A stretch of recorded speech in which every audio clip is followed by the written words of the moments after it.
तो दोस्तों, स्वागत है आपका एग्ज़ाम फैक्ट तैयारी यूट्यूब चैनल में।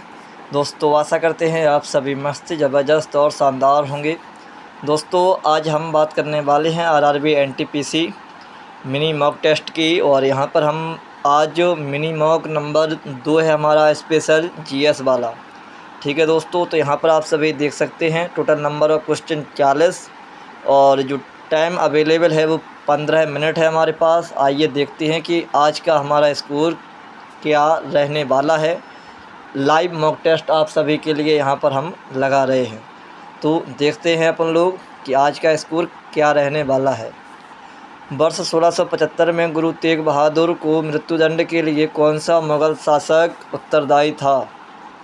तो तेग बहादुर और अर्जुन देव 2 थे, तो इनको दी थी औरंगज़ेब ने। ठीक है, चलिए नेक्स्ट क्वेश्चन। इनमें से किस नदी के भाग को 1988 में राष्ट्रीय जलमार्ग 2 घोषित किया गया था? नर्मदा, ब्रह्मपुत्र, कृष्णा और गंगा। चलिए इसको स्किप करते हैं। कौन सी प्रायद्वीपीय नदी अरब सागर में गिरती है? तो महानदी, अरब सागर इस साइड, हिंद सागर और इस साइड बंगाली खाड़ी। कृष्णा नदी गलत है, साबरमती और गोदावरी, तो साबरमती इसका सही आंसर होगा। भारतीय संविधान के किस अनुच्छेद में उल्लेख है कि एक व्यक्ति को 2 या 2 से अधिक राज्यों के राज्यपाल के रूप में नियुक्त किया जा सकता है? राज्यपाल, भाई आर्टिकल इस साइड वाले कंफर्म नहीं है, चलिए देखते हैं। मसूड़ों से रक्तस्राव, दांतों का गिरना, अस्थियों का भंगुर होना एवं घाव भरने में देरी निम्नलिखित में से किस विटामिन की कमी से होती है? तो भाई विटामिन आ जाएगा आपका सी आना चाहिए हमारे हिसाब से। दांतों का गिरना, मसूड़ों से रक्तस्राव, सी ही लग रहा है। भारत की 2011 की जनगणना के अनुसार भारत की लगभग कितने प्रतिशत जनसंख्या शहरी क्षेत्रों में निवास करती है? चलिए छोड़ते हैं। सिरका, एसिटिक अम्ल, मूल नियंत्रण एवं राशनिंग खाली स्थान की जांच के लिए प्रत्यक्ष नियंत्रण उपाय है? तो ये चलिए स्किप करते हैं। डोल उत्सव कहाँ बजेंगे भाई? डोल महाराष्ट्र में होगा क्या? स्किप करते हैं, तुक्का नहीं लगाना है। हाल ही में पुरुष T20 क्रिकेट में शतक बनाने वाले सबसे युवा खिलाड़ी कौन बने हैं? T20 क्रिकेट में शतक बनाने वाले वैभव सूर्यवंशी। भाई ये नाम कैसे बोल सकता है, सबसे फास्टेस्ट है ना IPL में। वेबसाइट खोलने के बाद वेब ब्राउज़र द्वारा प्रदर्शित पहले पृष्ठ को क्या कहते हैं? अपन ने वेबसाइट, किसी की वेबसाइट को खोला तो होम पेज होना चाहिए भाई, होम पेज होना चाहिए हमारे हिसाब से। तो रूमी दरवाज़ा कहाँ स्थित है? लखनऊ में है। 4 वेदों में से किसमें बुरी आत्माओं और बीमारियों से बचने के लिए जादू मंत्र तथा तंत्र मंत्र का संग्रह है? अथर्ववेद जादू टोना के लिए जाना जाता है। एक फुटबॉल मैच खाली स्थान की 2 बराबर अवधियों तक चलता है? तो फुटबॉल मैच के लिए कितना समय होता है? अब 90 कर दिया गया मेरे हिसाब से, पहले 70 था, अब 90 हो चुका है, तो 45 मिनट के 2 होंगे। हाल ही में लता दीनानाथ मंगेशकर पुरस्कार से किसे सम्मानित किया गया है? कुमार मंगलम बिरला, नरेंद्र मोदी, अमिताभ बच्चन, आशा भोसले। करंट अफेयर का भाई पढ़ना पड़ेगा। A brief history of time, Stephen Hawkins. सही है ये बात आपने। भारतीय संविधान में समवर्ती सूची की अवधारणा कहाँ से ली गई है? समवर्ती सूची ऑस्ट्रेलिया। जी हाँ, देखते हैं बाद में। भारत की जलवायु का वर्णन करने के लिए प्रयुक्त सामान्य शब्द क्या है?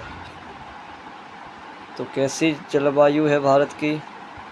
उष्ण कटिबंधीय मानसून है मेरे हिसाब से। तो जवाहर ग्राम समृद्धि योजना किस वर्ष शुरू की गई थी?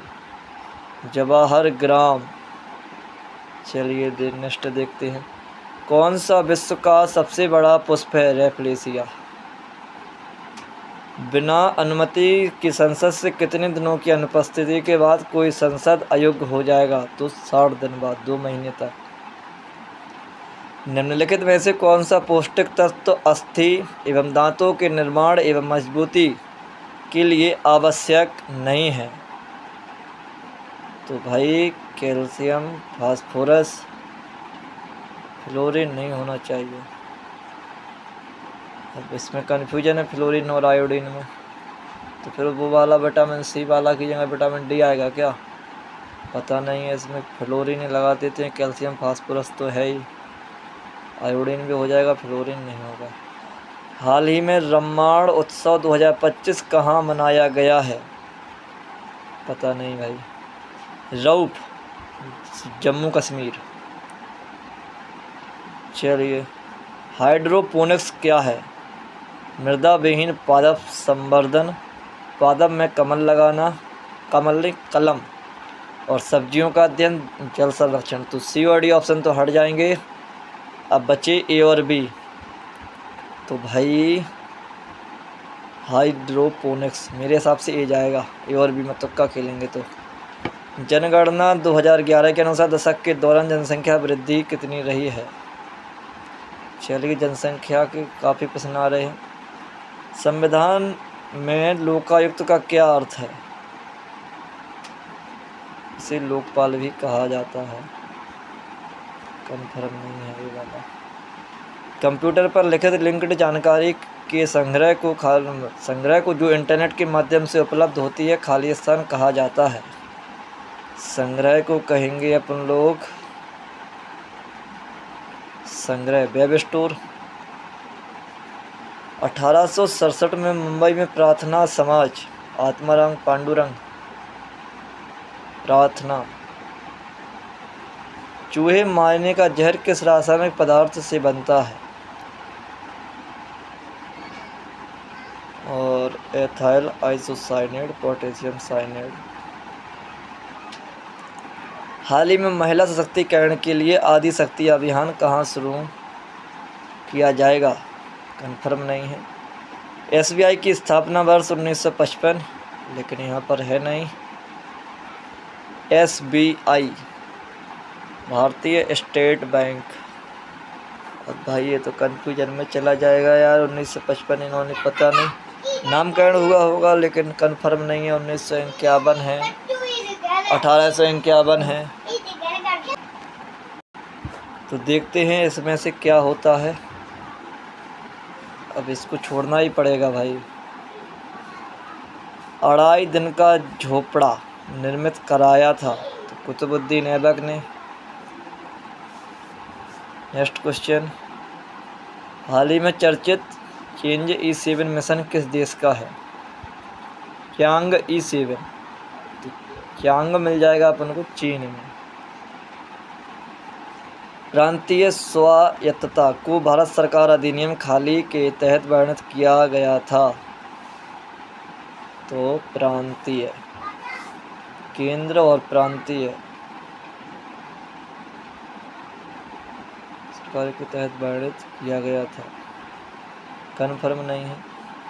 संघ की कार्यपालिका का संवैधानिक प्रमुख कौन होता है? संघ की कार्यपालिका का संवैधानिक प्रमुख की कार्यपालिका किसमें नहीं होती है? राष्ट्रपति होना चाहिए। The God of Small Things, Arundhati Roy. सूर्य का चक्कर लगाने वाले चट्टानों के छोटे छोटे टुकड़ों को क्या कहा जाता है? क्षुद्र ग्रह, एस्टेरॉयड होना चाहिए मेरे हिसाब से। हाल ही में भारत का पहला कैंसर जीनोम डाटाबेस किस संस्थान द्वारा लॉन्च किया गया है? और भारतीय इतिहास में किस दिन को स्वराज दिवस के रूप में मनाया जाता है? स्वराज दिवस स्वराज दिवस। स्वराज दिवस क्या है भाई? स्वतंत्रता है, स्वराज स्वतंत्रता ही है भाई। लेकिन ध्यान रखना यहाँ पर इसका आंसर स्वराज दिवस 26 जनवरी 1930 जाएगा। 24 अटेम्प्ट हुए हैं, कितना निकलता है स्कोर? व्यू रिजल्ट, देखते हैं दोस्तों क्या रिजल्ट आता है। और यहाँ पर 22 क्वेश्चन करेक्ट हैं, 2 क्वेश्चन इनकरेक्ट हैं। 21.34/40 देख सकते हैं आप सभी। यहाँ पर ये मेरा स्कोर है और रैंक है 18,000 में से 4,503। परसेंटाइल 75.50। करेक्ट हैं 22, इनकरेक्ट हैं 2, 16 हैं अनअटेम्प्टेड। इसके अलावा एक्यूरेसी है 91.66%। ठीक है, इतना स्कोर यहाँ से मिल जाएगा। जीके जीएस से 20 नंबर के आसपास चाहिए है ना। और इसके अलावा चलिए पहले तो हम लोग इनकरेक्ट क्वेश्चनों को देखते हैं। तो पहला क्वेश्चन मैंने कहा था वही होगा, दांतों वाला। समझ में ही आ रहा था विटामिन डी। लो भाई, आयोडीन आ गया, यहाँ से आयोडीन आ गया, आयोडीन, कोई दिक्कत ना है। और दूसरा क्वेश्चन कौन सा जाएगा? अच्छा, संग्रह वाला, वर्ल्ड वाइड वेब। हाँ यार, क्या बात है, कोई दिक्कत नहीं है भाई। चलिए, यहाँ से इतना स्कोर चाहिए हमको। और मैथ और रीजनिंग से चाहिए 60 में से 60। तैयारी बुक करनी है हमको। आप सभी ने यदि मेरी पिछली क्लास नहीं देखी हो तो देख लेना। मैथ में मेरा स्कोर आया था फर्स्ट वाले में 27/30 और रीजनिंग में आया था मेरा स्कोर 30/30। ये 2 विषय यहाँ से हो चुके हैं। और फर्स्ट में भी मेरे जो क्वेश्चन अटैम्प्ट हुए थे वहाँ पर भी मेरे नंबर आए थे दोस्तों, 20 नंबर आए थे। 3 क्वेश्चन गलत हो चुके थे और 24 क्वेश्चन मैंने लगाए थे। तो इन सब का जब हम योग करेंगे तो हमारा हो जाएगा कितना? 57 और 20 67 77 क्वेश्चन, यानी 70 प्लस स्कोर अभी हमारा बन जाता है एवरेज में। एवरेज स्कोर 70 प्लस ही रहना चाहिए और यही स्कोर बिल्कुल सेफ स्कोर है एक हिसाब से एनटीपीसी के लिए, है ना। तो बस आपका स्कोर क्या बन रहा है आप कमेंट में बताइएगा। और ये हमारा जीएस का दूसरे नंबर का मिनी मॉक टेस्ट है, आप सभी देख रहे होंगे। इसके अलावा ज़्यादा प्रोग्रेस मुझे समझ में नहीं आ रही है यूट्यूब पर भी। और जो एनालिसिस होता है अब वो मैं एनालिसिस भी नहीं करवाऊँगा ज़्यादा, मैं केवल अपना लगाऊँगा और आप सभी को लाइव क्वेश्चन ही मिलेंगे। इसके अलावा यदि आपको हमारे इनसे एनालिसिस चाहिए है मुझसे तो कमेंट करना।